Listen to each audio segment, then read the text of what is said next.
Say mo Janine, Paulo, nagpabaya at nagpalinlang. May kinalaman kaya ba sa issue ng hiwalayan?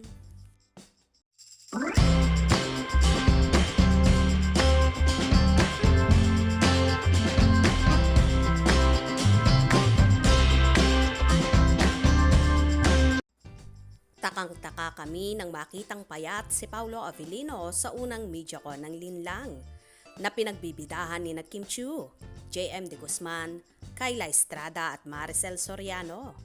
Pero nang mapanood namin ang ilang episodes ng linlang, mataba si Paulo. Kaya naman may mga nagsasabing nagpabaya ang aktor. Pero hindi pala yon ang istorya. Kinailangan pala talaga niyang magpataba para sa role na ginagampanan sa linlang na isang OFW na asawa ni Kim na pinindiho. Kwento ni Paulo, kinailangan talaga niyang magpataba para sa mga unang episodes ng series at eventually ay pumayat. Actually, parang siguro isang sacrifice na kinailangang isakripisyo yung pagtanggap ng ibang proyekto dahil hindi angkop sa look ko. Panimulang explika ni Paulo. And nagtataka yung ibang tao parang nagpabaya raw ako. Pero it was all to prepare for linlang. Kumbaga yung dedication ko na ibinigay sa proyektong ito, ibinigay ko talaga. Sinabi pa ni Paulo na talagang hindi siya tumanggap ng ibang proyekto bilang paghahanda sa linlang.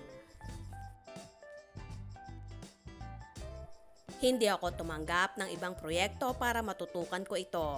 At the same time, ang dami ko ring disiplina na ginawa sa sarili ko para ma-achieve yung sa tingin ko makatutulong sa show in some way in terms of believability. Explica pa ni Paulo. Masaya naman si Paulo sa ginawa niyang sakripisyo dahil napansin talaga iyon ng mga tumututok sa kanilang serye. Okay naman, medyo struggle talaga dahil may ginusto akong i-achieve which is na-achieve naman, which is sa weight and yung differences ng character development ni Victor until dito sa present nila. I am very excited for the next episodes. Medyo nakakawindang lang yung mga mangyayari na hindi ine-expect ng mga tao. Pero at the end of the day, hindi yun yung mangyayari based sa nalalaman namin. So nakakatuwa rin na hindi ganon ka-predictable yung istorya. Nalin lang din yung viewers. Nakangiting paliwanag pa ng aktor.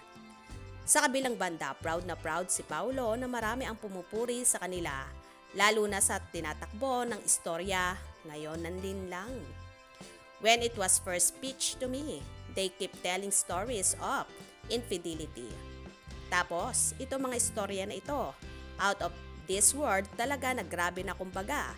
Pag narinig mo yung story ng linlang, wala pa ito sa mga totoong story.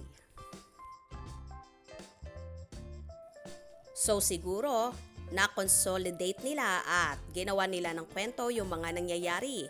It goes to show that we wanted the show to be as grounded as possible and as real as possible. So kung sasabihin ng mga tao na imposibleng mangyari yan, nangyayari po ito. Nangyayari talaga ito. Kasi maraming pinagbasihan and in fairness to our researchers and our writers, maraming pinanggalingan itong mga eksena at ito ngang mga pangyayari rito sa linlang, sabi pa ni Paulo. Well, dahil nga sa naging itsura na yon ni Paulo, kaya naman sinasabing siguro nga nagpabaya ang aktor at nanlinlang. Ano naman kaya magiging reaction dito ng rumored kasintahan ni Paulo na si Janine Gutierrez? Well, panigurado, tameme at no comment na lang ang dalaga dahil nga sa issue nila ng hiwalayan. Kaya naman tumutok at wag pahuhuli sa mga maiinit na kaganapan. Anong iyong magiging reaction sa bidyong ito? Comment below.